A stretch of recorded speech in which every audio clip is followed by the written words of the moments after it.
alaykum, hurmatli asalarchilar. Mana bugun 18-mart. Biz arilarimizga qiyom berish uchun o'quvchilarni qo'yib nimani tayyorlayapmiz va bugundan boshlab kechalari havo harorati 10 gradus bo'lar ekan. Pastki teshigini yaqinlab qiling. Mana pastki teshigini ikkita ari siqaydigan qilib ochib qo'ydik.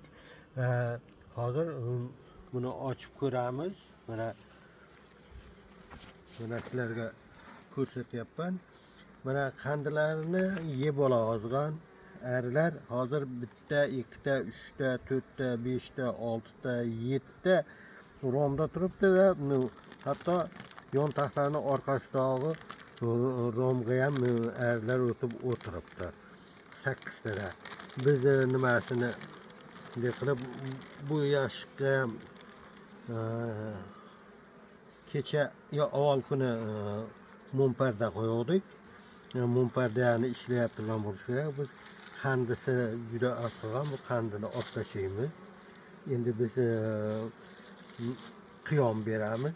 Hozir sizlarga ko'rsataman. U arimiz qanchalik o'sha mumpardani ishlayaptiganini men o'zim ham bilmayman. Ehtimol hozir ko'ramiz. Qay holatda ekan bu arimiz.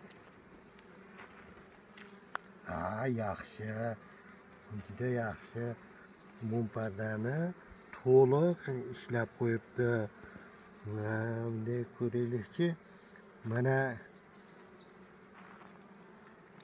mumpardan to'liq ishlagan. Urug'i bormi yo'qmi?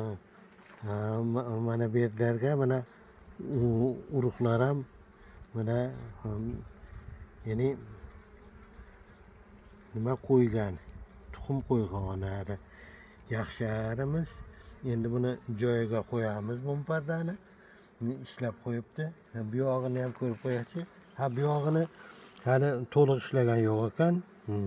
Endi ishlab davom ettiryapti ekan. Bu tomonini to'liq ishlabdi.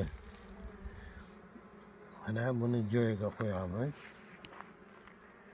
Joyiga qo'yib, endi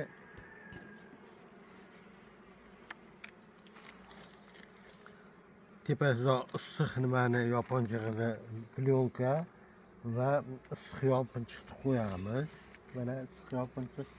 Mana bu yerdan bizga karmushkamizga, o'qurchimizga o'taydigan teshigini ochdik. Mana ochdik. Endi mana bu bizni o'qurchamizni ko'rsangiz bo'ladi. Mana bu yerdan yaqinroq olib kiring. Mana bu yerdan ari kirib, o'tib, bu yoqdan ovqat olib yana tushib ketaveradi. Bu tomonida o'qurchani mana 2 mm joydan qiyom sizib, u yoqqa ikkinchi bo'limga o'tadi. Shunday qilib buni mana bunday qo'yamiz. Mana bunday qo'yib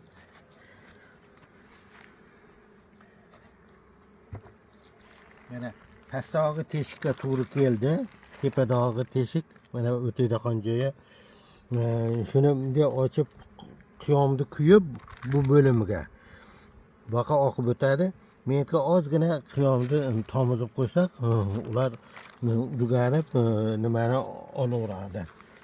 Endi tabiatdan ham kelyapti-yu. Biz hozir iloji boricha o'sha arilarimizni mumchalpak, ya'ni mumpardani ishlatib olishimiz kerak. Keyin urug' ko'p qo'ydirishimiz kerak. O'shaning uchun qiyom berishni boshlayapmiz bugundan. Xuddi shunday qilib qiyomni tayyorlashda asosan qiyom arilar bolalariga ovqatni suyuqroq qilib beradi. Ya'ni suyuqligi 35-40% atrofida uglevodi bo'ladi, ya'ni shirinligi, qolgani ko'proq suv bo'ladi. Shuning uchun 1 litr, ya'ni 1 kilo shakarga 1 litr hajmdagi nimani 1 litr suvga, ya'ni 1 kilogramm suvga 1 litr hajmdagi bankadagi shakarni solsak 820 gramm shu atrofida shakar bo'ladi. O'sha suyuqroq bo'ladi. Arilar uchun bu juda qulay. Ya'ni arini suyuqligi ancha suyuqroq bo'ladi, yaxshi bo'ladi.